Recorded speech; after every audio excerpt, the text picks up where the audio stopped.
Hello again, everyone. So, we're going to be reading chapters 7 and 8 of Planet Omar Accidental Trouble Magnet. Let's get started. Chapter 7. I thought I was going to get through the day without any problems. Until lunchtime, that is. Daniel bounded up to Charlie and me and said, "The new kid and the weird kid sitting together. How nice." He said nice in a different way to when people normally say it. I wondered if it was sarcasm, but my sarcasm detector isn't very good. I can get confused when people say things all upside down.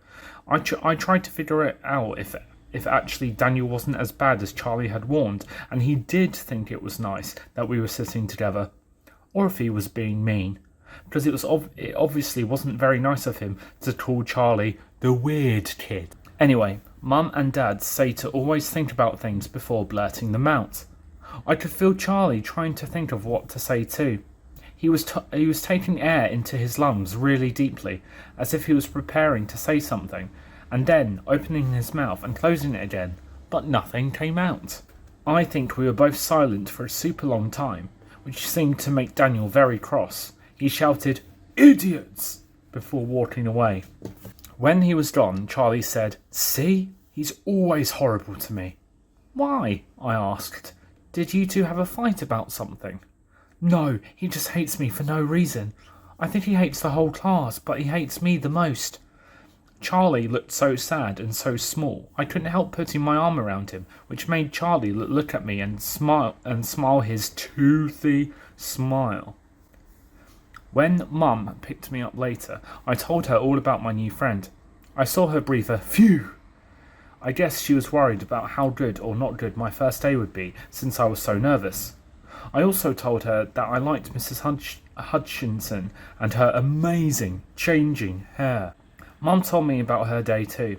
It sounded like she had a great time at her dream job, poking at microscopic stuff with fancy equipment. And on the way home, she passed a chocolate shop, so she bought some for our neighbour to say hello properly. Thankfully, she had bought one of those fancy adult chocolate boxes with lots of dark chocolates in, which are so yuck that I didn't wish the box was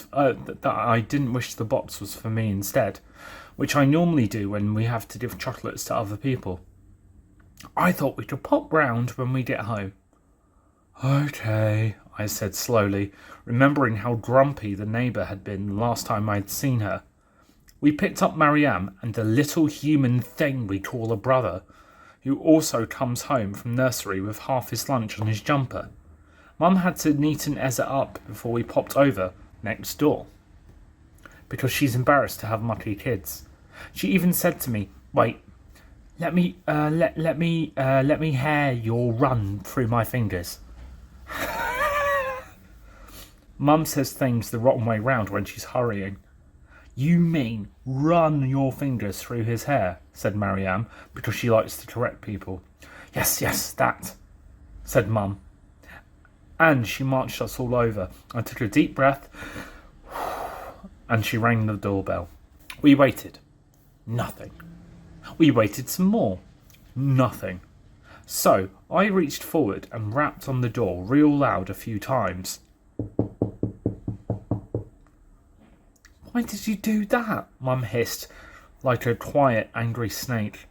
"What?" I shrugged. "Maybe the doorbell isn't working." "Well, it's rude," hissed Snake Mum.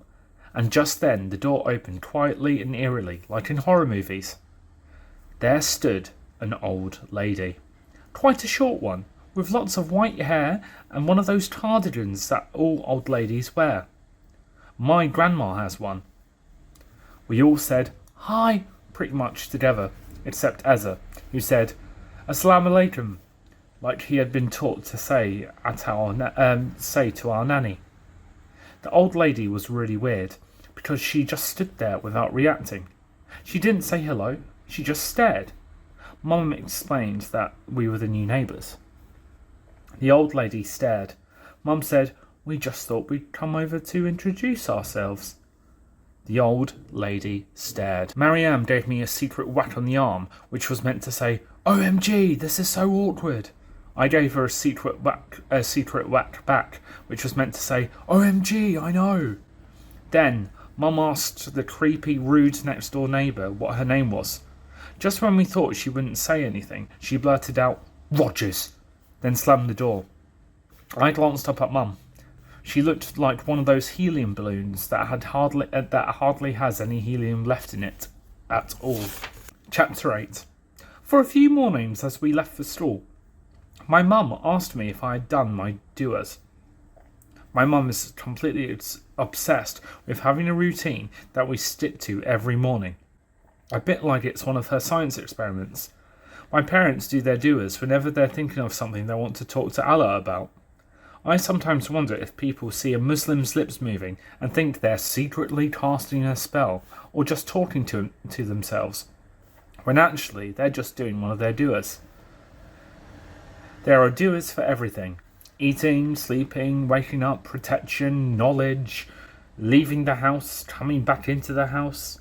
Basically, anything you can think of. I used to forget them sometimes. But now, I was making sure I did them as soon as I woke up. Especially the prayer for protection, because Daniel was getting meaner every day, and I felt like I needed all the help I could get. He had started to follow Charlie and me around the playground at break times. Sometimes he wouldn't say anything, but he would do lots of staring and making grunting noises, as if he was having some really mean thoughts. And once he charged at us like a rhino, then started laughing like mad because it made Charlie jump. Minus Daniel, school was getting to be quite all right, especially since Charlie and me were becoming super best friends. We laughed at all the same things, and we even wished for all the same things, like getting an Xbox and more screen time to go with it. That was starting to make up for how much I missed my friends back at my old school. I was still a bit worried that they might be forgetting about me, but Dad said we could all get together in the holidays. Mrs. Hutchinson was really nice too. Every time she saw me in the mornings, or when she walked past my desk, she checked on me and gave me a wink. Ding!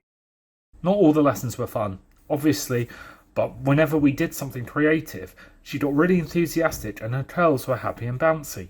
It made me wonder if maybe she could imagine things the way I did, or if she was just like all the other adults. One afternoon, when we were doing an art lesson about Picasso, Mrs. Hutchinson was so excited about how he made everything abstract that her curls started dancing with joy. She asked us to paint self-portraits just like his. Charlie and I were having loads of fun giving ourselves colourful triangle noses and weird-shaped eyes, when Daniel walked past our desk and sent the dirty water pot tumbling into my painting. Oops, clumsy me. There he was again with the upside-down talking.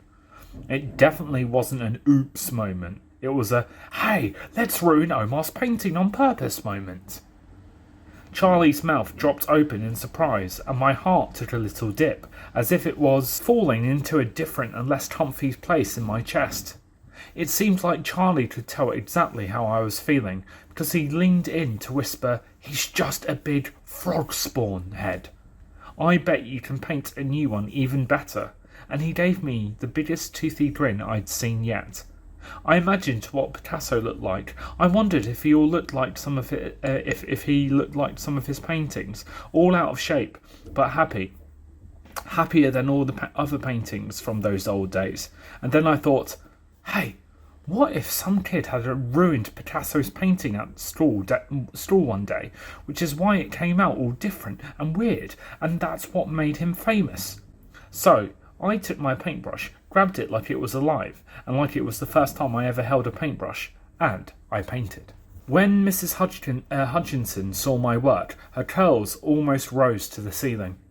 Omar, she said, you did this? Yes, miss. It's brilliant. Daniel's face was red, like the beetroots my dad will never eat. He passed me a note. It said, watch out. When Mum came to pick me up, he stared at us both as if we were someone's old chewing gum that had accidentally touched under the desk. I almost pointed him out to her, but then I remembered how relieved she'd been that I thought school was okay, and I kept quiet. Sometimes, though, I think my mum magically knows when somebody in her family needs cheering up, because that evening she announced she was making biryani. Biryani is my favourite all-time Pakistani food.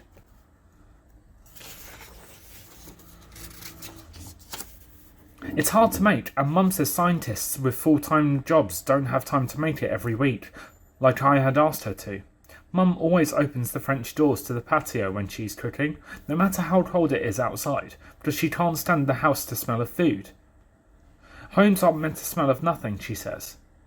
Not fish, not samosas, not smelly socks, and not even weird artificial air fresheners. And since the door was open, I stood there with my giant bubble kit to see if I could really make a bubble bigger than me, like it says on the packet.